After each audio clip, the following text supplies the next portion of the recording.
Hey guys, so welcome back to the Great Aces 32. Let's carry on where we left off. We're in the middle of Dr. Scythe's testimony, one that we didn't need, but we asked for anyway. Because, God forbid, we close a trial and get our client declared innocent. We need the whole truth and nothing but the truth.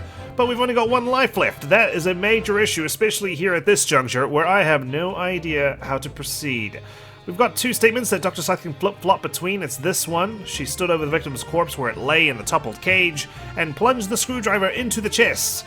We've also got another one where she declares that the broken neck is an actual cause of death and not the stab wound. That was just done post-mortem. So, off-screen, I did work through the evidence, trying to narrow down what it could and couldn't be. Like, I've already ruled out the armband. That took a while for me to consider. No. Possibly the photograph of the victim. I haven't quite examined it thoroughly as of yet, but I probably should. Autopsy reports could be. It declares that the stab wound was the cause of death when that contradicts what she's saying. Screwdriver could be as well. I did examine it though. Nothing new came to light. I can't quite come up with an inconsistency between the screwdriver and whatever she's saying. No. Possibly the wooden birdcage. Maybe the fact that there's no blood in it when she stabbed him could be the thing. I don't think it has anything to do with the broken base anymore. No. Basically everything else was no. So, it's between the photograph, the autopsy report, and the screwdriver, and the birdcage. I've ruled out the screwdriver, so we're gonna narrow it down to the photograph, autopsy, and the birdcage. Examining this, I'm trying to wonder what could possibly be wrong with it. Like, we see the stab wound quite clearly. There's blood running down his jacket. Yeah. That's all I can really gather from this. Okay, I'm ruling out the autopsy report because there's no need to say it with regards to the cause of death and whatnot. So, between the birdcage and the photograph of the victim, I don't see any blood on the birdcage here as well, so that can't be it. Maybe it is the photo. If I had to guess why it would be the photo, it would probably be because the blood.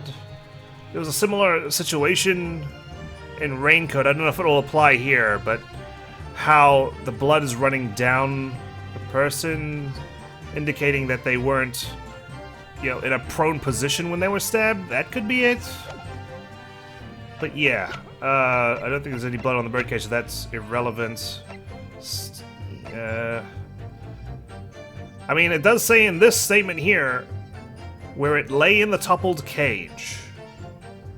So this could be it. I mean, I can always reload. I don't know why I'm putting so much stock into this. It's gonna be funny if I just get it and I'm wrong. I'm like, oh, well, I thought about all of that for nothing. But, I like to actually try and get this right. I know I've only got one life left and I can just reload the save if I need to. But, damn it, we're in the courtroom, okay? We gotta get in the atmosphere, the mood. It's all on the line here. I called for this testimony and I could fuck it all up. I could get harebrained declared guilty because I present the wrong evidence. Okay. Let's just do it. Photograph the victim. And it's right. It's right! I've got a nasty feeling that this inconsistency points to an extremely uncomfortable truth. Whoa, what's this? New music at this hour? What on earth is the matter, Counsel? Have you lost your tongue? No, I'd said objection, didn't I? I apologize, my lord. Dr. Scythe, in that last statement of yours, there's just one point that seems to defy explanation. Out with it, my learned friend. You can just call me Ryunosuke at this point, it's fewer syllables. There's an obvious inconsistency between your description and this photograph. Actually, just realized Ryunosuke is more syllables than my learned friend. Anyway, which shows the victim in the birdcage following the events that led to his death. Objection! The court has already examined that photograph in depth. There's nothing new we can learn from it. Yeah, well, you guys examined that newspaper with Odie Asmund's signature on it. You guys missed the bloody glaring red flag that was on the photo. Objection. So I object to that. Yes, we have already considered it. That's true. But we now know the facts to be different. What do you mean? I believe we should let the defense explain. Oh no. Oh god. It's funny, I was giving the game crap for like double checking why we were presenting some evidence, but now it's asking me to do this here and I don't quite know if I'm right. Where in the photograph would we see the alleged inconsistency with the witness's statement? Well, there's only one place to point at. Stab wound? I'm doing it. Take that! Imagine if it was the glass or something. Look closely at the bloodstain on the victim's chest. It clearly extends in a downwards direction towards the man's feet.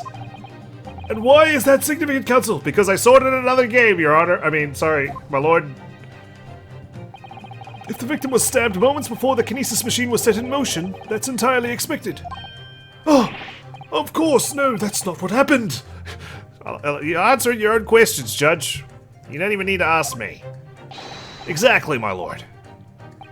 Dr. Scythe made it very clear in her testimony just now that the point at which she stole Professor Hairbrain's screwdriver and stabbed the victim was post-mortem, apparently. Was after the grand deception was set in motion when the birdcage had fallen below the stage out of sight. From the shape of it, it's clear that the birdcage would have fallen on its side after the 30-foot drop. And if the victim had really been stabbed whilst inside the birdcage in that position, the blood from the wound would have spread out equally in all directions. For it to have formed the longitudinal appearance we see in the picture is inconceivable. Yeah, that's right, I can use big words. Given that the victim's blood seeped vertically downwards from the wound, it must be the case that when you stabbed Mr. Asman, he was standing up.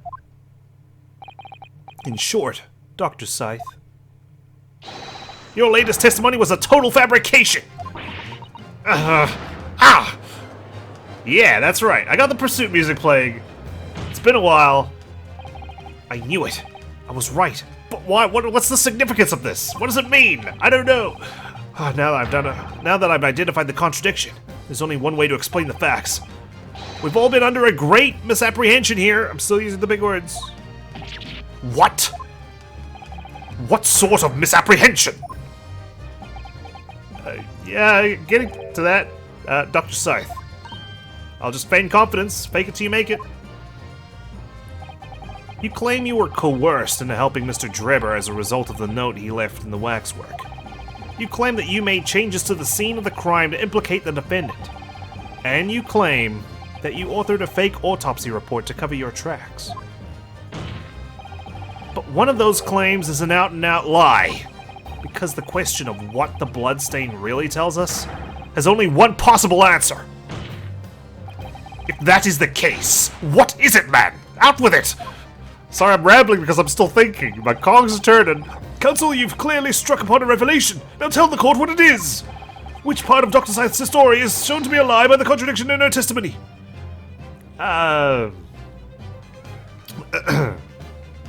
Shit. Wait, let me review the history first. This is an important moment. I can't. Be right back. Okay, it's gotta be the coercion, right? How she was coerced. Dr. Scythe, clearly you weren't really coerced by some letter at all. What? If you were, where's the note? It's nowhere to be seen! Pull it out of your pocket right now! That's as may be. So why don't you present it to the court? If the assertion vexes you, huh? Did you leave it at home? Is it lost under your grocery bill? Obviously I've already disposed of it, and I'm not vexed in the slightest. Are you sure your head is bowed? Counsel, need I remind you that it was you yourself who established the coercion? I'm surprised she didn't fake a note like she faked the autopsy report. Oh god. Oh no! Oh god! Now my life is going away! It's gone! I'm afraid that little cry is insufficient recompense for such a blunder. I shall have to penalize you. Damn it, Ryunosuke, this is why I didn't want you to reopen this case, damn it. It was done! It was a done deal! Hairbrain was walking free! Thank you, counsel, that will do. But my lord, the pursuit music! Wait! The defense is still in the process of establishing its argument. No further analysis is necessary, I feel. As such, I shall be requesting the final decisions of the members of the jury. It's been an honor to serve, my lord, but this guy's a fucking idiot. He should have left when he had the chance. And we know exactly what we think now. Guilty. Guilty. Guilty. Yo, it's been a while since I've seen a game over screen in an Ace Attorney game. So, let's relish it in all its glory. I guess she was coerced after all. Should have taken a little bit more time to think, I guess. Mr. Albert Harebrain, in accordance with the findings of this court, I pronounce you... Oh my gentle Jesus. He's guilty. I applaud the jurors for doing their civic duty and for finding a swift resolution to this matter. That is all. Court is adjourned. Damn, just like that. Oh god, I've been kicked out. Okay, retry from this scene, please. Oh, that's cool. I didn't even need to reload a save. I could just retry from the start of the current scene. Oh, yes, please. Let me back in. Alright, resume the pursuit music. Thank you, thank you. You've clearly struck upon a revelation. Yes, I have. Oh, I've got 5 lives. Oh my god. Why was I pulling my hair out over the bloody... Anyway, it's fine. She's lying about the stabbing of the victim. It's gotta be this one, right? The answer is very simple if you consider the sequence of events. If, when the victim was stabbed, the blood from the wound seeped downwards as it did, we can be sure that the victim must have been either sitting or standing upright at the time. Oh, I thought this was like a given. I thought we'd already mentioned it, so I thought the judge was going to be like, "You're just talking in circles." But as you rightly pointed out, the birdcage would have fallen on its side when it fell beneath the stage. Yes, it would, which tells us that the victim must have been in that position of his own accord. Objection! That's impossible! The man was dead, remember? No! That is the misapprehension! Ugh. Okay. When the birdcage fell from the stage into the void below, it must have hit the ground with considerable force. I'm disappointed I got it wrong. There we go. Getting back up.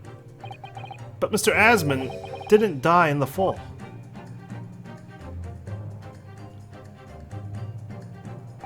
He probably lost consciousness for a while, but when he came around, he got to his feet to climb out of the cage. Just as Dr. Scythe appeared. Oh, I see, good old Enoch Dribber's off the stand now. If the victim was in fact alive at that point in time, it changes everything.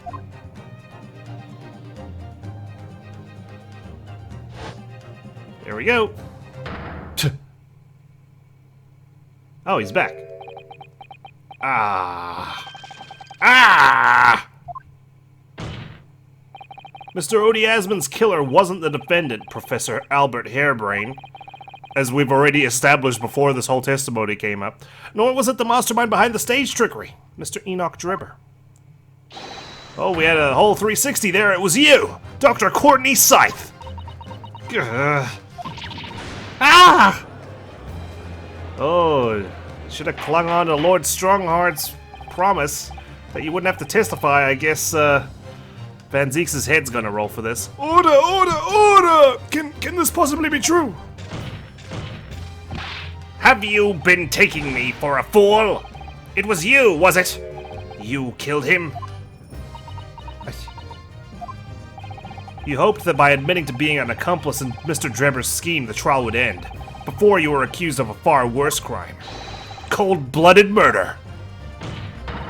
Oh, do shut up! You're so desperate now, you're making all this up! As if I would do something like that! Objection! Oh, Susato objecting. I assure you the defense is not desperate, Doctor. Mr. Naruhodo has established the facts using evidence and logic alone. Ha! Logic? Don't make me laugh. Sadly, your logic has a gaping hole in it. What? What do you mean? I'd have thought it was obvious. A motive, boy. You're lacking a motive. What possible reason would I have to kill Mr. Asman? Asman was involved in any number of criminal activities, from coercion to theft to murder. But there is no known connection to Dr. Scythe there. I'm rather relieved to say it does seem somewhat far-fetched. True, there's no obvious motive, but maybe she recognized him as the Professor. But there's still something in the back of my mind. feel sure I've seen something somewhere that hints at why the coroner must have done this. Or might have done this. Yes, I might have tampered with the crime scene and concocted a fake report. But murdering someone for no reason is a very different story. Objection. Oh, yeah? Well, dots. Right at you. No.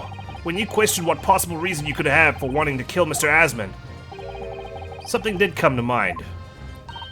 What? Oh, shit. What was it, Counsel? Enlighten the court at once! Do I have to?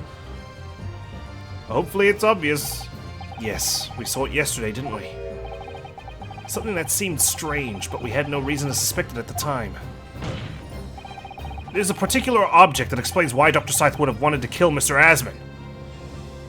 What? The Iron Mask scalpels the screwdriver? What? Oh god, I'm completely lost the plot here. What's going on? The Iron Mask scalpels the screwdriver? We saw it yesterday. What in the world? I don't think we saw the screwdriver yesterday. We only saw these two. Is it the Iron Mask? Because of who's underneath it? Scalpels. I have no idea why the Iron Mask. It's the Iron Mask. You've lost me. Well, you lost me first. Huh? I'm sorry, Mr. Naruhodo, but why the Iron Mask? Well, of all the things I saw yesterday, it left the greatest impression, so... Clearly you have no idea what you're talking about. Ugh, I think I must have said the wrong thing. I guess so. Forgive the interruption, Dr. Scythe, but what my colleague meant to say was scalpels. Perhaps that makes a little more sense to you? Wait, what? Scalpel? Scalpels, was it? Of course. Of course? Did you say scalpels? Yes, and I got a really big one right here on my hip. It would appear that word has struck a chord, Doctor. I remember we saw something about a lot of scalpels being ordered. You. Come on, out with it. It was yesterday, when we visited your laboratory. Look at this big, thick book here. It appears to be an accounting ledger. It's a record of the forensic investigation team's spending, I think. Oh? What is it? It's clear that the team purchases various equipment and supplies on a monthly basis, but... well, one entry seems rather strange. Really? In what way? They're buying 500 scalpels every month. Yes. I remember that now. I mean, I did remember that, but I can't quite make the connection. Is he your supplier or something? 500 scalpels! A month! Were you selling it to him? At first, I wondered what on earth you could be using that many scalpels for. But actually, I realize now it's not the scalpels themselves that are significant. It's the money for them, disappearing every month from the department's accounts. Asman's criminal organization relied heavily on extortion for its funding, tracing the money from the forensic investigation team's account to find out where it was going. Right, so you guys were hemorrhaging money because you were being extorted by Mr. Asman and his gang. Goodness me. Would be extremely straightforward. So you thought you'd cut all the expenses, huh? Cut all the spending. 10 years ago, when Mr. Asman was still a journalist and wrote this article about Mr. Drebber, he may well have stumbled upon information as he was researching the story. Information relating to Dr. Scythe's darkest secret that he would use to rack money from her for the next decade. I see, so she finally got back at her blackmailer. Her darkest secret? Good lord, you mean? I don't know what happened on the night of that execution 10 years ago, but clearly the opportunity to rid yourself of that menace was too tempting to pass up. So in the end, you weren't coerced at all, were you? You did it entirely of your own free will. You stabbed Mr. Asman in the heart with all your might. To silence the blackmailer who knew your dark secret forever! Rookie mistake, Dr. Scythe. Why couldn't you just give him blunt force trauma? At least that would lend credence to the fact that he got hit from the fall. You'll never understand, none of you! What we've had to keep covered up all these long years. Uh-oh. Here comes the revelation. Goodness me, that took a really nasty turn at the end for me. I couldn't quite figure out left from right, up from down. I was so lost. I honestly thought scalpels was one of a joke answer. I didn't realize it was the actual answer. As very little of the machine remains after it was ripped apart by the bomb, the truth of this case can never be properly established unless you speak out. And if you decide not to, it's very possible that Courtney Scythe will escape punishment for her crimes. Please, sir, own up to what you've done, and tell the court the truth about what happened. 10 years ago, you told the truth, and you were robbed of a bright and successful future as a result. I can certainly understand your bitterness, and your consternation now. However, this is surely the chance you've been waiting for. To sever the hold that fate's had over you all these years. Come on, dude. Now's the time. Super high voltage instantaneous kinesis? I mean, really.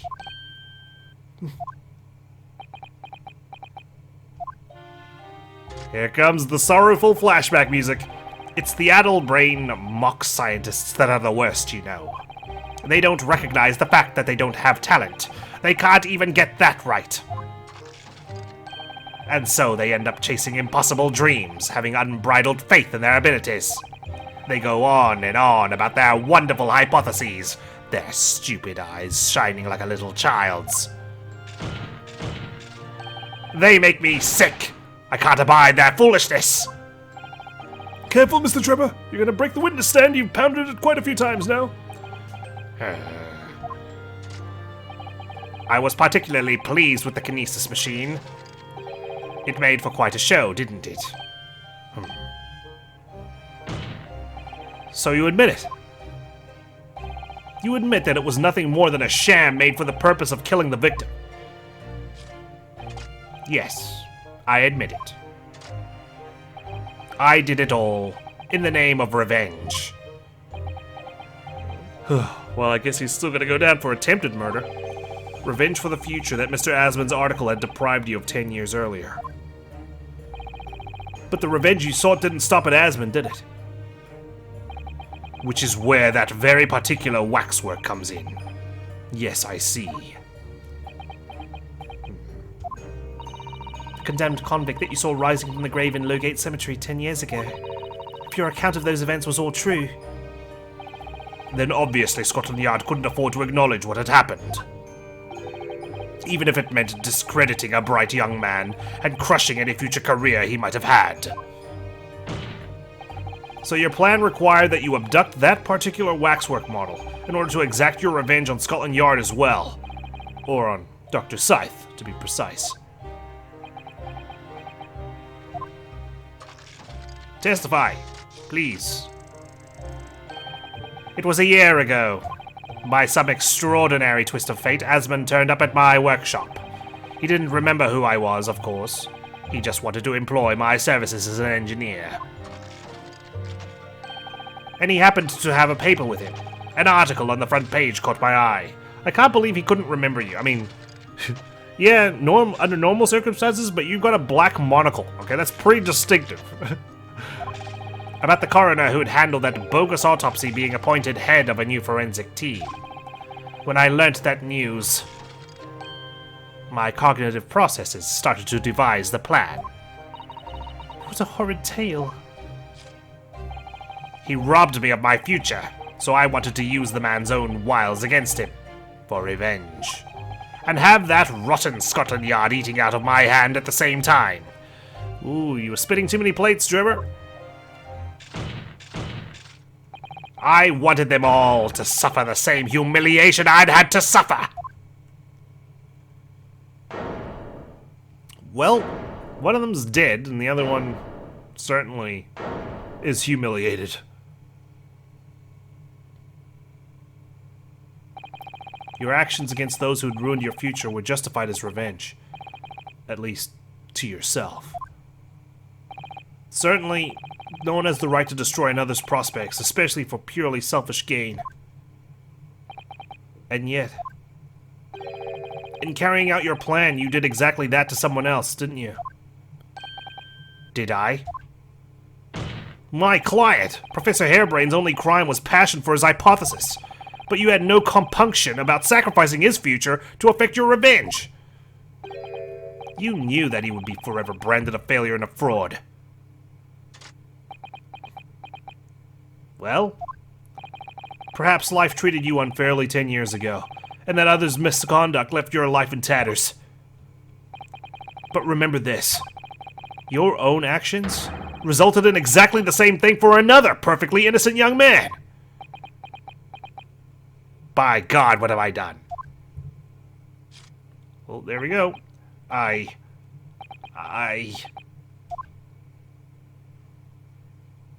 Yes, that's right. The cycle of violence, or revenge in this case, perpetuated by yourself. Lord Van Zeeks, what of Dr. Scythe? An immediate warrant for her arrest has been granted and she's been remanded in custody, my lord. I presume she will face trial in the coming days along with Mr. Drebber. And that's a slam dunk prosecution. A most regrettable situation indeed. She's made great contributions to her profession over the years. Really is a hard truth to swallow. However, that is a topic for some future occasion. For now, Professor Hairbrain. Oh, yes? It seems there was a great deal more to your experiment than you realized. However, I think we can assume now that all the sordid details have been brought to light. This has been a very long and profound trial, but I'm pleased to say you are absolved of all guilt. There we go. You can smile. This whole experience has taught me a very great but painful lesson. Me, this dedicated scientist, this devotee of natural philosophy. I've been selfish and self-centered, and above all, a fool. Professor. I've spent my life thinking of nothing but my research, misguidedly believing that I could do whatever I set my mind to despite my lack of talent. And the worst of it is, in the process, I've caused others pain and misery. Others who are far, far greater people than I. No, Professor. That's not true. What? Don't tar yourself with the same brush as Drebber. What happened was his doing, and his alone. This outcome is his fate, not yours. You're not to blame in any way. Lord Van Zeeks, I guess you are friends after all. And the derision with which he referred to you earlier. Calling you a fool. Talentless, even. Say the words, Van Zeeks. Tell me, reassure me, please. Give me a hug. The man has no idea. To believe in yourself and work your fingers to the bone is to realize your dreams. That's laudable, not laughable. No one has the right to deride another for such choices. Oh. Thank you, Barack. It's so strange when people call him Barack. So, ladies and gentlemen of the jury. Yes, my lord. It is this court's expectation that you find the defendant not guilty of the charge of which he stands accused. That's what I'm telling you what to do as the jury, even though you're supposed to come to your own conclusions. I presume there are no objections? None for me, my lord. Certainly not. This trial has really made me think, but this is the right decision. It's all been proven methodically and rigorously. I have no misgivings whatsoever. What's that? He's done, is he? It's all over? I don't know what's become of the yard these days. I don't recognize the place. Very well. I'll take that as not guilty. In that case, I hereby pronounce the defendant not guilty, as it should have been all along. Thank you very much, my lord. Thank you for the confetti. Thank you for not kicking me out of the court this time. Brilliant. Whew. That was a doozy of the case, but my god, I did lose the plot at the end, didn't I?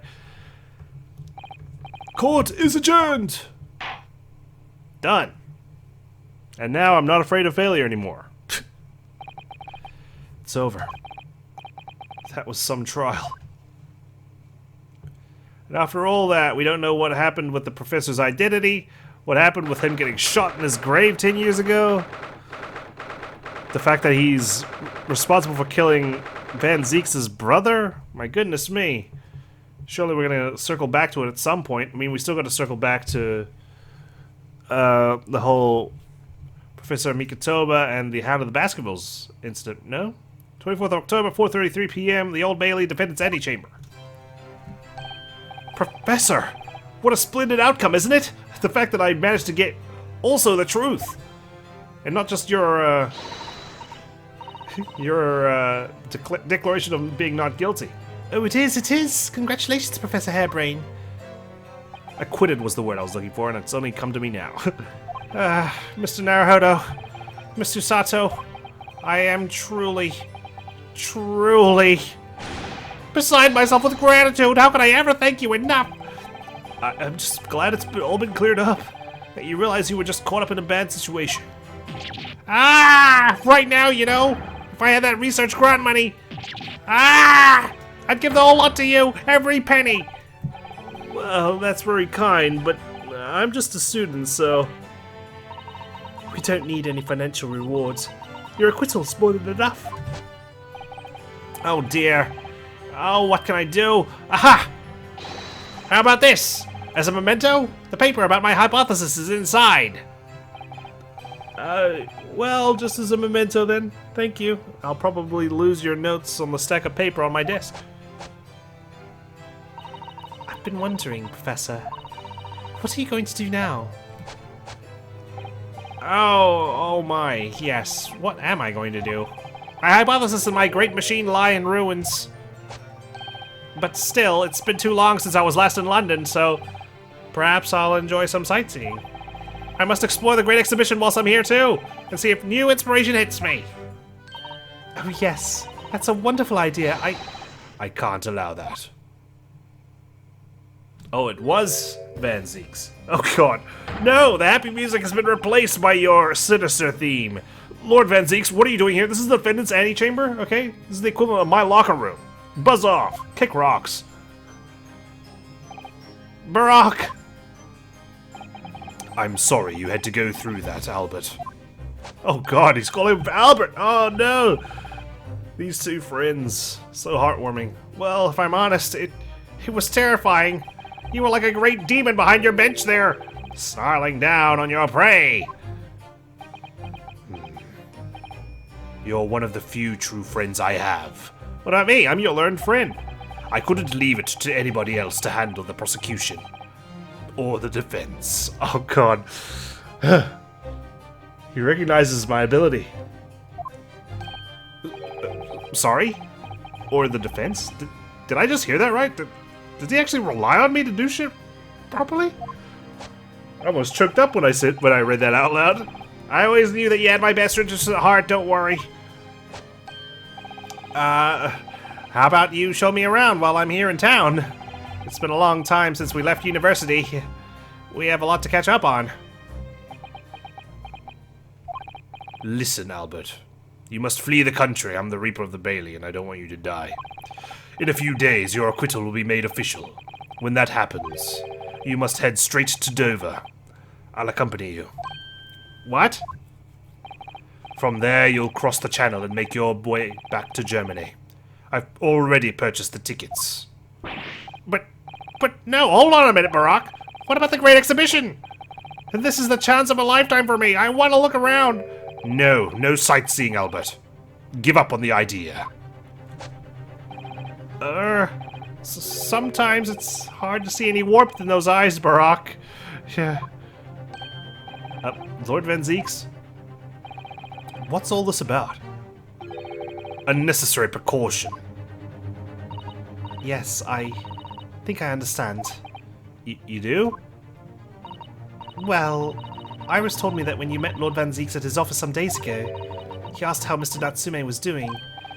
Yes, that's right. I remember being surprised at the time. And, I was thinking it was nice of him to ask. The point is, Mr. Natsume is still alive and well. Even though it's been more than 6 months now since he stood trial with the Reaper as the prosecutor. Ah, you mean the Reaper's influence doesn't stretch overseas? Those in the Reaper's sights meet their ends days or sometimes months after their acquittal. That's been the pattern up to now. But of course, we know that both Mr. Natsume and Gina were completely innocent. Yeah, Gina's still alive and she hasn't left town. True. And perhaps that governs the Reaper's actions. The truly innocent are spared. But I don't want to take any chances with a close personal friend. I imagine him referring to the Reaper as like this demon that's inside him that he can't control, his persona, if you will. But Barack! Like the mustached Nipponese, this man should leave the country without delay. That's why. I'm packing him off to Germany at once. Right. Does your friend-shaped package get any say in it? Goodness, was this your intention all along then, Lord Van Zeeks? In court, where people think of him as the Reaper, this man seems absolutely merciless, and yet, sometimes I feel as though I don't understand him at all. It's time to go, Albert. Back to the prison for the time being. Yes, alright. Well then, Mr. Naruhodo. Thank you so much for everything. Not at all, Professor. It was a pleasure getting to know you. Can't believe he has to go back to prison. Best wishes, Professor Hairbrain. Well, once the dust is settled, you must come and visit me in Germany. I'm sure it's not as long as a trip to Japan. Anyway, goodbye for now.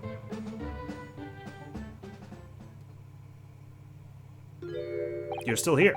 Now, my Nipponese friend. Oh, yes? I thought you'd gone too. We have matters to discuss. Can you spare me some time? You want to talk with me? Is it about your assistant? The one with the mask? He didn't do much in the trial. I thought he was going to do a little bit more, if I'm being honest. I'll be waiting in the courtroom in 10 minutes. Don't tell me the professor's cart's going to set itself on fire. like with McGilden's carriage. Well, that was strange. For some reason, I didn't get that sense of impending doom as he walked away this time. And yet his music still plays. He's left his music box with me. The Enigma, Barack Van Zeeks. What does he want to discuss, I wonder? The answer awaits in the courtroom, I suppose. Here goes then. 24th October, 4:58 p.m. The Old Bailey courtroom. Are we allowed in here? Oh god, we're left with this monstrosity. So, are you satisfied? You saved a guileless scientist from a great injustice. Yes, I think so. Why are we at our benches? Couldn't we just have this conversation outside? I'm relieved, at least, that the man's innocence could be proven. Anyway, I imagine you've been wondering where my animosity towards you Nipponese comes from.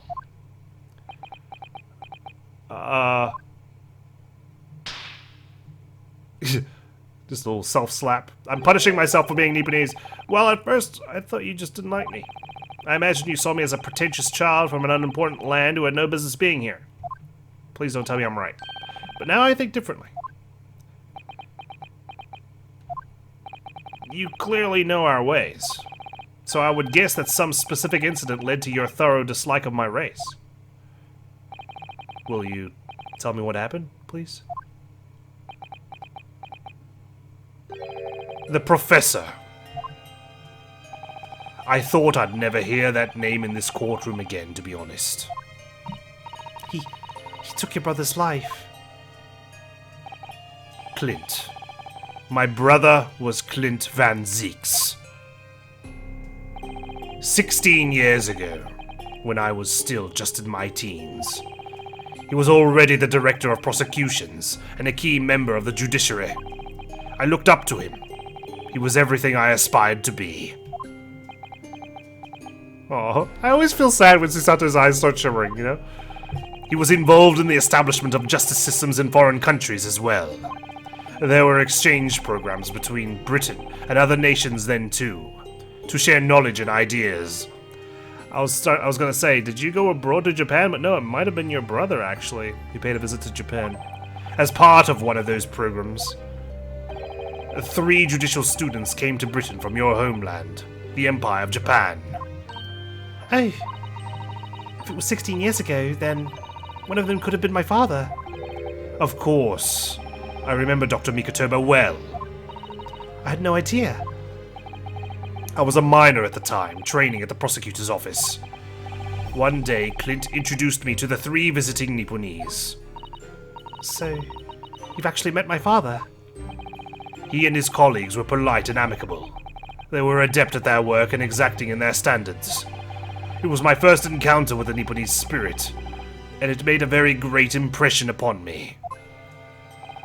But 6 years later, that's when it happened. The investigation was going nowhere. There were no suspects even. Just an ever-growing list of victims. And in the end, my brother became one of them. The last, in fact, before the case was finally resolved. I'm so sorry, Lord Van Zieks. Truly. Clint was always ready to put his life on the line for justice anyway. So he wouldn't have wanted it any other way. He lost his life to the killer, but it was his victory in the end. For me personally, though, it was a great loss. I found myself in a very dark place indeed. When I finally found out the killer's identity, the reason why no one had been able to catch the man sooner ceased to be such a mystery. He'd been hiding in plain sight all the time. I'm wondering now, was it a Nipponese man and they had to fake the execution and ship him back off to Japan to prevent like diplomatic relations to collapse completely in plain sight? Are you aware of political events 10 years ago?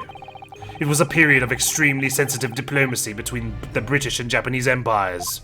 A new treaty was being forged, I think. Correct. The Anglo-Japanese Treaty of Friendship and Navigation was being concluded. The leaders of both countries were deep in extensive political discussions. Which is why this particular killer's appearance in court was conducted as a closed trial. If the British public had known the identity of the killer. What if it is Professor Mikatoba underneath that mask? I said it jokingly. Is it? Could it be? I don't know. Not only would the treaty have been in jeopardy, but our 2 nations could very well have ended up at war. No, it couldn't be. It couldn't be.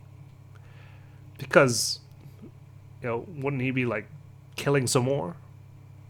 Back at home in Japan? What?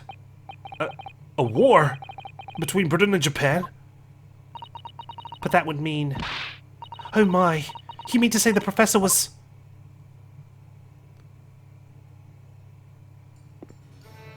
Did you get When the key the trial from... reached its conclusion earlier, I thought to myself, yes, it's time. It's Van Zieks' voice! Time for you to come face to face with this hideous monster. Oh my god. Oh my god, it's happening! I borrowed the key for the mask from the proprietress of the Waxwork Museum. So see for yourselves now. Confirm it with your own eyes. The truth that's been hidden this past decade. Oh my god. No, because he was shot again, wasn't he? Oh my god, it's him! That's the professor? Yes, that's him. I was going to say, it can't be Mikatoba as well, because he tried to get out of the grave and got shot again, so no. Who's this Until man? now, a thought never even crossed my mind. That the mass murderer, whose crimes shook Britain as never before, was Japanese. Wait a minute. You recognize him? Face. I feel as though I've seen it somewhere. It's strangely familiar. What? You okay? Oh my god! What's happening?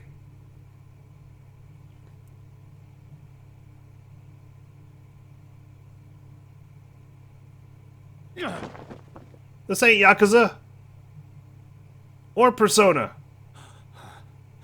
Father. Oh, yeah. Not only is that Kazuma's hair, but... What? What? Father?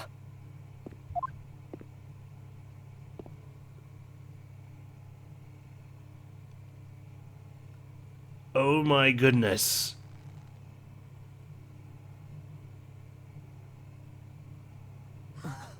Everyone's masks are coming off. I knew it! Susato knew it straight away. My best friend, Kazuma Asogi. Was alive all this time. The dead mentor trope is dead. After a whole year, finally his memories returned. Good God. The drama is epic right now. Before me.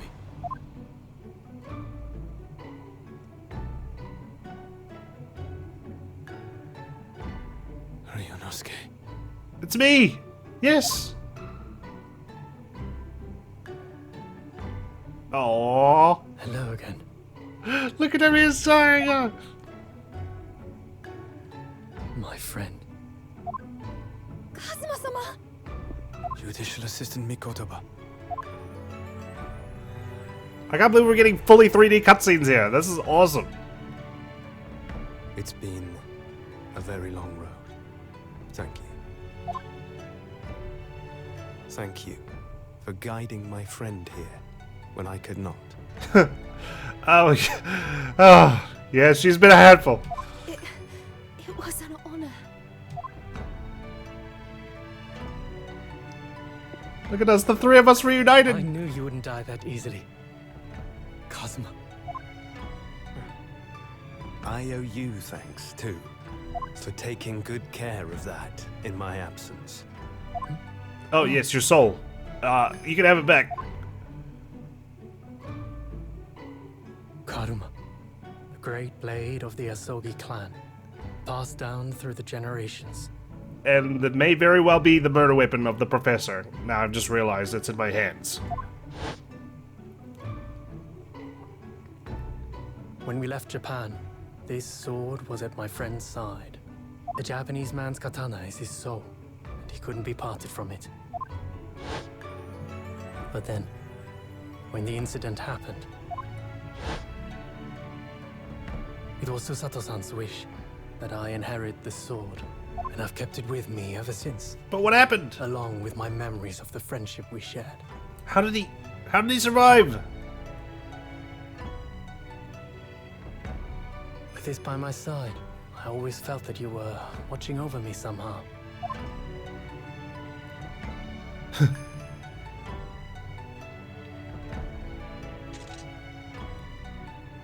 Are you gonna let me keep it? Nope. Fair enough.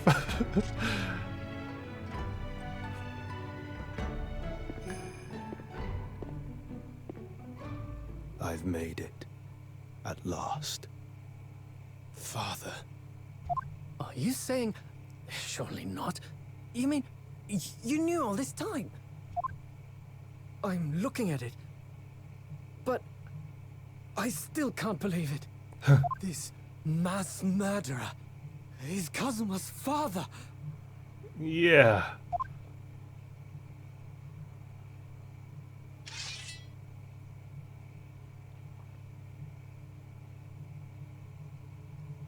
Oh God. Wow. Bloody hell. Kazuma-sama.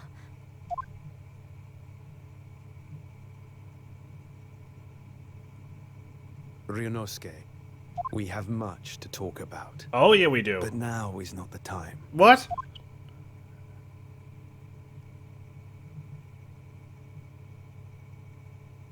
Now's the I'll be perfect seeing time. What do you mean? Where are you going? What? No, we just reunited. That's all Kazuma said. Before he turned and left us there, in the courtroom. Where's Van Zeeks? Did he leave as well? Oh, there he is. So he's the living after-image of the man who took my brother's life, is he? Yes, Kazuma Sogi. My best friend. I knew I hated you for a reason. 3 months ago, when Lord Strongheart introduced us, I had an inkling there was something there. Some connection. But why did Lord Strongheart do that? Why did he make Kazuma Lord Van Zeeks' apprentice? And when he was suffering amnesia, too. The man was apprehended, even executed. But his legacy just won't die. That's the sad truth.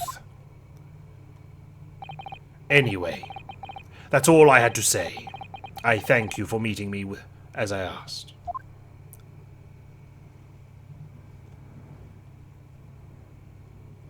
Adios.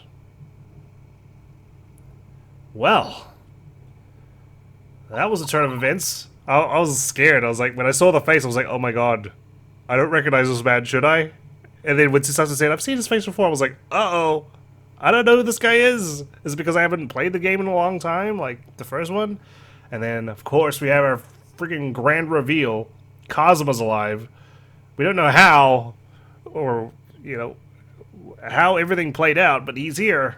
10 years ago, my grandmother took me to the railway station. We were there to meet my father from the train. For me, it was the first time I'd ever seen him. That's right. Poor Susato-san. All this is tied up with painful memories for her, too. She's never talked about this with me before, though. It took time to adjust to having father around, but just when I was starting to get used to it, he called me into his study one day. He told me that a great friend of his had passed away in London, and that the friend had left behind a son, a boy 7 years my senior. Father told me the boy had made a promise to his late father, so he was studying to become a defense lawyer. I wanted to help, so I studied to become a qualified judicial assistant. As I'm sure you've worked out, that young man's name was Kazuma Sogi. So you see, that's how he and I met. I see. For a brief moment, my great friend had returned, only to disappear again all too soon. Right? But in that fleeting encounter, something stirred. Something that had been dormant for a long time. As if great wheels had been set in motion. I could almost hear them creaking into life. In some ways, it was the end of a chapter. But in many, it was the start of a new one. Ooh. Geez, what else has this game got to offer? Surely we don't have 3 cases. Like, surely there's going to be another chapter after this. At least one more. End. Whew. The demasking for completion of episode 3 of the Great Ace Attorney to Resolve. Good God. How are they going to top that one?